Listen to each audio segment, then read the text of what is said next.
Hello. आज हम life in the UK का टेस्ट नंबर 37 करेंगे। और सबसे पहले तो आप लोगों का बहुत शुक्रिया, क्योंकि काफ़ी अरसे से मैं टाइम मुझे नहीं मिला और मैं वीडियोस नहीं बना सका, और आप लोग मुझे मैसेज भी करते रहे और वेट भी करते रहे। Thank you so much. कोशिश करूँगा कि रेगुलरली अब वीडियोस बना सकूं। और एक चीज़ मैं और भी करना चाह रहा हूँ। कुछ जो मेरे व्यूअर्स हैं उन्होंने मुझे कहा है कि मैं बुक टीच करूँ लाइफ इन द यूके की। तो उसमें मैं अभी उस पर सोच रहा हूँ, प्लान बना रहा हूँ, और मैं देखूँगा कि कैसे वो होता है यहाँ पे। आइदर जो लेसन्स हैं वो बनाऊँ, या फिर डायरेक्ट जो है, जो लोग इंटरेस्टेड हैं उनके साथ किसी तरह कम्युनिकेट करके डायरेक्ट एक ऑनलाइन क्लास की जाए। तो मैं आपको बताऊंगा जल्दी, ठीक है। तो अभी हम स्टार्ट करते हैं। हर टेस्ट से पहले जैसे मैं आपको बताता हूँ, जो की इम्पोर्टेंट इंफॉर्मेशन है वो ये है कि इस टेस्ट में 24 क्वेश्चंस होते हैं, और 18 क्वेश्चंस आपको राइट करने होते हैं, उसके आपको करेक्ट आंसर देने होते हैं। और जो टाइम है टेस्ट का वो 45 मिनट्स है, ठीक है। जो अभी चेंजेस इमिग्रेशन की प्रपोज्ड हुई हैं उसमें अभी तक इस टेस्ट का कोई भी चेंज नहीं है, और अभी तक तो ये है। और अगर चेंजेस हो भी जाती हैं तो life in the UK test फिर भी इमिग्रेशन रूल्स में मौजूद है। तो इस वजह से आप इसकी तरफ से बिल्कुल भी रिलैक्स ना हो, और इसको करके तैयारी करें और इसको टेस्ट को दें, ठीक है।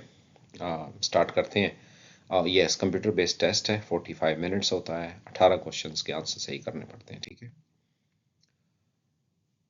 सो सबसे पहले जो हमारा क्वेश्चन है वो ये है कि British values and principles are based on history and traditions and are protected by law, customs and expectations। Question का मीनिंग ये है कि जो ब्रिटिश वैल्यूज़ हैं या उसूल हैं या कायदे कानून हैं वो किसी जगह पे लिखे हुए नहीं हैं, वो ट्रेडिशंस यानी रिवायात हैं, उसकी कस्टम्स हैं, रिवाज हैं, और अच्छे बिहेवियर की एक्सपेक्टेशंस हैं। तो क्या ये बात ठीक है या नहीं ठीक है? तो इसका आंसर जो है वो बिल्कुल सही है। ये करेक्ट आंसर है। मैं साथ में पेन के साथ इसको टिक भी कर देता हूँ, ताकि अगर आपको वीडियो रोकनी पड़े और आप उसको समझना पड़े तो वीडियो को देखें रोक के, क्वेश्चन को समझ के और फिर पढ़ें। मुझसे कई लोग ये कहते हैं कि आप हमें जो है ना वो सारा जो बिल्कुल जिसको कहते हैं ना कि एक एक वर्ड को तोड़ के उसको एक्सप्लेन करके समझाएं। तो ये उन्हीं के लिए कि कोशिश मेरी होती है कि मैं क्वेश्चन जो भी होते हैं उसका आसान लैंग्वेज में जो ट्रांसलेशन करूं और फिर आपको समझाऊं। क्वेश्चन अगर आपको समझ आएगा तो तभी आप उसको ठीक तरीके से कर सकेंगे, ठीक है। सो इसका ये आंसर ट्रू है, क्योंकि ब्रिटिश का जो कानून है, कॉन्स्टिट्यूशन है, वो रिटर्न नहीं है। क्वेश्चन 2 है कि when did the first Christian communities begin to appear in Britain.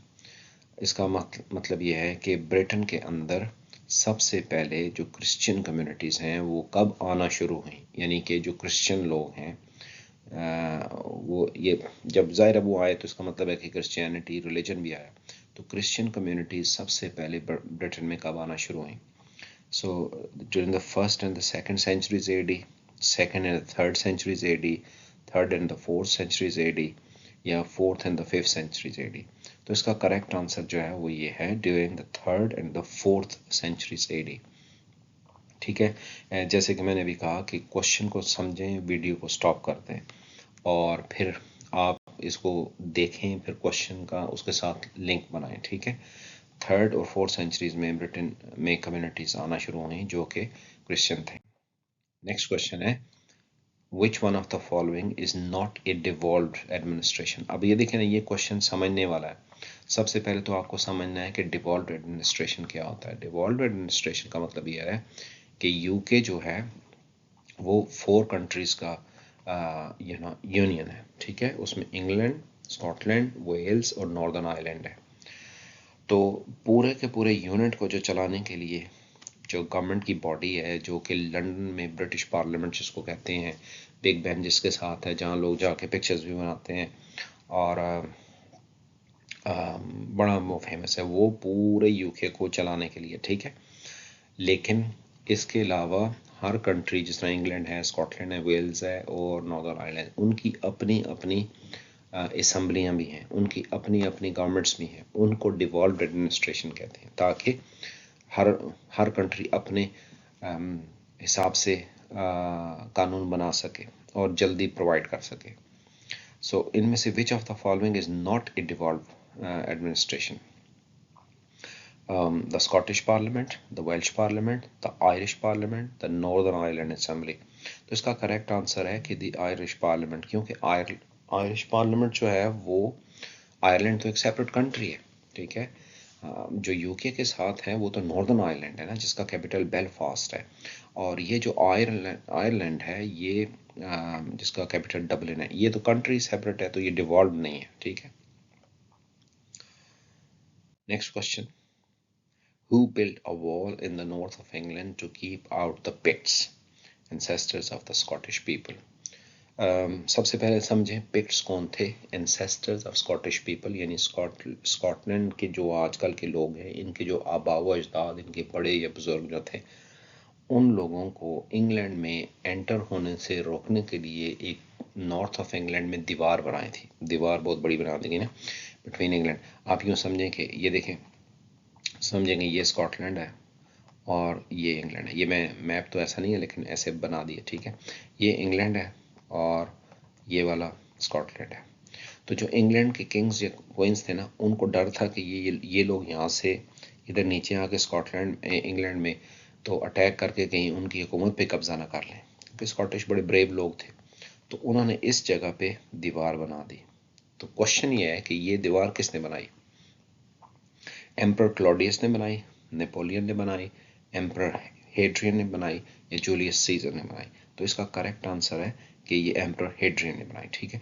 अच्छा, एक बात और भी याद रखें, कभी कभी आपको ये भी क्वेश्चन आता है कि स्कॉटलैंड और इंग्लैंड के दरमियान जो एम्पर ने दीवार बनाई थी उसका नाम क्या है? तो उसका नाम भी हेड्रियन वॉल है, ठीक है, ये इसके नाम के ऊपर है। Next question, who looks after Edinburgh castle? Edinburgh castle जो है उसकी लुक आफ्टर कौन करता है, यानी ये किसकी रिस्पॉन्सिबिलिटी है? हिस्टोरिक एनवायरनमेंट स्कॉटलैंड, या SEPA SEPA, the Scottish Parliament, the National Trust? तो इसका करेक्ट आंसर है हिस्टोरिक एनवायरनमेंट स्कॉटलैंड। अब इसको आप कैसे याद रखेंगे, मैं आपको एक सिंपल सा इसके ट्रिक बताता हूँ, ठीक है। देखिए, एडिनबरा जो है वो ई से स्टार्ट हो रहा है और इन्वायरमेंट भी ई से स्टार्ट हो रहा है, तो बस आपने ये समझ लेना है। देखिए, बाकी किसी में एनवायरमेंट या वो इस तरह का वर्ड नहीं आ रहा, ठीक है, इसमें आ रहा है, but don't worry about that. Historic environment Scotland, so environment and Edinburgh same है, जिस वर्ड में एनवायरमेंट हुआ तो आपने वो चूज कर लेना है। नेक्स्ट क्वेश्चन है, each MP represents a parliamentary constituency which is a small area of country।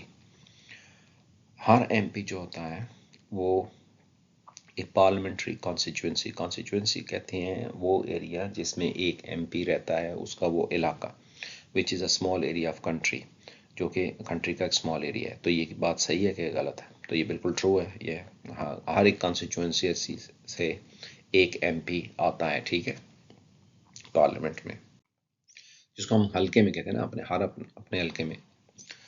So, who were the pioneers of the IVF, in vitro fertilization therapy? Okay, सबसे पहले IVF को समझें। IVF एक female से related एक therapy है।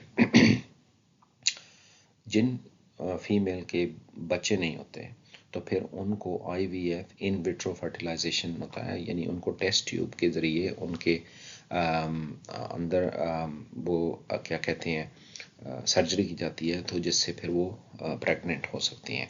तो इसको इन विट्रो फर्टिलाइजेशन कहते हैं, और जो बेबी होगा वो ज़ाहिर टेस्ट ट्यूब बेबी उसको कहते हैं, ठीक है। तो ये थेरेपी जो है ये किसने सबसे पहले, पायनियर का मतलब है किसने बनाई, किसने स्टार्ट की, किसने इजाद की?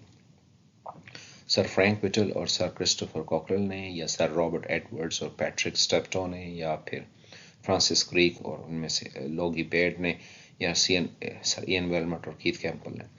इसका करेक्ट आंसर है sir Robert Edwards and Patrick Steptoe. इन्होंने IVF जो थेरेपी है उसका इलाज किया। Next, who led the establishment of the National Health System NHS in 1948? 1948 में NHS किसने बनाई? इस सारे सवाल का सिंपल आंसर ये है, यानी जाहिर है इनमें से ये जो लोग हैं इन्होंने खुद तो नहीं बनाई, लेकिन इन्होंने वो आइडिया दिया, इन्होंने वो चीज़ लेके आए और फिर इंग्लैंड में इसका स्टार्ट हुआ, यूके में। ओके, इसे नई बेवन अनेरन बेवन ने, या हैरोल्ड मैकमिलन ने, या क्लेमेंट एटली ने, या फिर विलियम बेवरेज ने। तो ये जनाब एन्यूरन बेवन है जिसने कि नेशनल हेल्थ का फाउंडेशन रखी, यानी वो आइडिया लेके आया। Which of the following countries were granted their independence in 1947? Choose three options. इनमें से कौन से तीन कंट्रीज हैं जिनको 1947 में बरतानिया ने इंडिपेंडेंस दी, ब्रिटेन ने? India, Bangladesh, Pakistan, Ceylon. Ceylon जो श्रीलंका है अभी उसका नाम है। तो इसका आंसर है, एक तो इंडिया है, एक पाकिस्तान है और एक श्रीलंका है। ठीक है, ये तीन कंट्रीज को 1947 में इंडिपेंडेंस मिली थी ब्रिटेन से। Next question है, in the UK, bank holidays are of no religious significance, are celebrated at the beginning of May, late May and early June and in August. बरतानिया में मई में दो है, अर्ली जून में और अगस्त में जो बैंक हॉलीडेज आती हैं इनका कोई मजहबी मींस टिंट नहीं है, इसमें मजहब इन्वॉल्व नहीं है, इनका मजहब से कोई ताल्लुक नहीं है। तो ये बात से बिल्कुल सही है। Next question है, where can Admiral Nelson's ship known as HMS Victory be visited?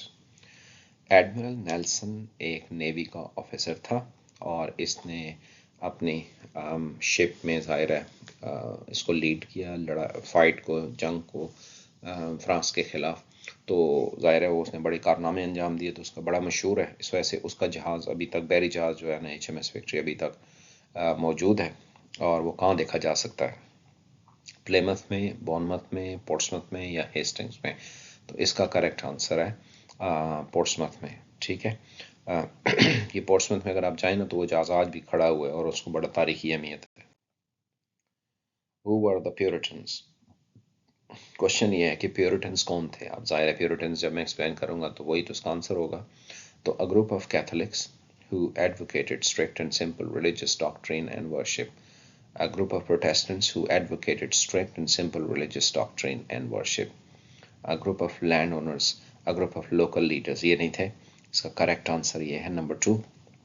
A group of Protestants who advocated strict and simple religious doctrine. ये प्रोटेस्टेंट्स थे और इनका ख्याल था कि ज़िंदगी बिल्कुल सादा और सिंपल गुजारनी चाहिए, कि कोई किसी किस्म का फजूलियात खर्चा नहीं होना चाहिए, तो इनको प्योरिटन्स कहते हैं। Okay, which two different types of rugby are practiced in the UK? कौन सी दो तरह की रग्बीज जो हैं वो यूके में प्रैक्टिस होती हैं? यूनियन, लीग, रग्बी ओपन या फ्री स्टाइल? तो इसमें आपने याद रखना है कि एक यूनियन है और एक लीग है। ठीक है, ये दो तरह की रग्बीज के यानी टूर्नामेंट होते हैं, मैचेस होते हैं। Next, What do William Blake, John Keats and Lord Byron have in common? ये तीन नाम है, विलियम ब्लेक, जॉन कीट्स और लॉर्ड बायरन। इन तीनों में क्या चीज़ कॉमन है? ये क्या चीज़, किस चीज़ के लिए मशहूर? They were British poets of the 19th century. ये 19th century में ब्रिटिश poets थे, शायर थे। They were British painters. Okay, they were musicians. They were British scientists. So इसका करेक्ट आंसर है They were British poets of the 19th century. ये शायर थे, बड़े नाम हैं सारे ये। Next, the Laurence Olivier Awards takes place annually at different venues in Liverpool. Question ये है कि Laurence Olivier Awards take place annually at different venues in Liverpool. Laurence Olivier Award जो है वो लिवरपूल में मुख्तलिफ जगहों पर हर साल होता मीन्स मुनक्कद किया जाता है या उसको किया जाता है। सो लॉरेंस ओलिवियर बेसिकली एक्टिंग से रिलेटेड है। ठीक है, स्टेज के ऊपर एक्टिंग जो बहुत अच्छा करता है तो उसको फिर ये लॉरेंस ओलिवियर अवार्ड देते हैं, क्योंकि लॉरेंस ओलिवियर खुद बहुत बड़ा एक्टर था। ठीक है, तो इसका ये फॉल्स है और इसका करेक्ट आंसर है कि इंस्टेड ऑफ लिवरपूल अगर ये लंदन होता ना तो फिर ये करेक्ट आंसर होता। ठीक है, मैं ये माउस के साथ लिख रहा हूँ तो इतना अच्छा नहीं लिखा जा रहा, लंदन, ये लिवरपूल में नहीं होता। ये आपने याद रखना है कि लॉरेंस ओलिवियर अवार्ड्स ज़्यादातर नहीं बल्कि लंदन में ही होते हैं हर साल। An additional rented piece of land where people can grow fruit and vegetables is known as। अच्छा, बाज़ लोगों के घरों में या गार्डन में जगह नहीं होती और उनको गार्डनिंग का शौक होता है, उनको वेजिटेबल्स वगैरह फ्रूट लगाने का शौक होता है, तो वो क्या करते हैं कि वो काउंसिल से बात करके एक एडिशनल लैंड रेंट पे ले लेते हैं। ठीक है, उस लैंड को क्या कहते हैं? पार्सल, गार्डन, टेरेन या अलॉटमेंट। तो इसका आंसर है अलॉटमेंट। ओके, ये जो आप यूं देख लीजिए कि एडिशनल रेंटेड पीस, एडिशनल भी ए से स्टार्ट हो रहा है और अलॉटमेंट भी ए से स्टार्ट हो रहा है, यानी आपको कोई भी इजाफी ज़मीन लेनी है, एडिशनल ज़मीन लेनी है, तो उसका नाम भी अलॉटमेंट होगा। Next, what's the name of the battle where the Scottish led by Robert the Bruce defeated the English in 1314? Question ये है कि 1314 में एक जंग हुई जिसमें रॉबर्ट ब्रूस स्कॉटलैंड का किंग था, आप यूँ कह लें, और उसने इंग्लैंड के किंग के ख़िलाफ़ लड़ाई की। ठीक है, तो स्कॉटलैंड और इंग्लैंड के दरमियान जंग हुई। स्कॉटलैंड की तरफ से रॉबर्ट ब्रूस आया, इधर से दूसरा किंग आया। तो उस जंग का नाम क्या है? The battle of Agincourt, the battle of Bannockburn, the battle of Trafalgar और द बैटल ऑफ वाटरलू। तो इसका आंसर है the battle of Bannockburn. Okay, so ये आपने इसको यूं याद रखना है कि हम इसको ब्रूस के साथ लिंक कर लेते हैं। ठीक है, रॉबर्ट ब्रूस जो किंग का नाम है ना, बेसिकली नाम तो उसका ये था ब्रूस। तो देखें बैटल में भी दोनों के दोनों नाम बी से स्टार्ट हो रहे हैं। ये एजनकोट है, ये ट्रफालगर है, ये वाटरलू है। तो आप उसकी बेसिकली जगह का नाम ही है ना, यहाँ पे ये जंग हुई थी पर वो और ब्रूस दोनों बी से स्टार्ट हो रहे हैं, तो आपने इसको यूं याद रखना। Who took the English throne after the death of Henry VIII? Henry eight के बाद ये वो वाला किंग है जिसने 6 शादियां की थी, 6 बीवियां थी। हेनरी एट के मरने के बाद कौन तख्त पे आया, कौन किंग या क्वीन बना?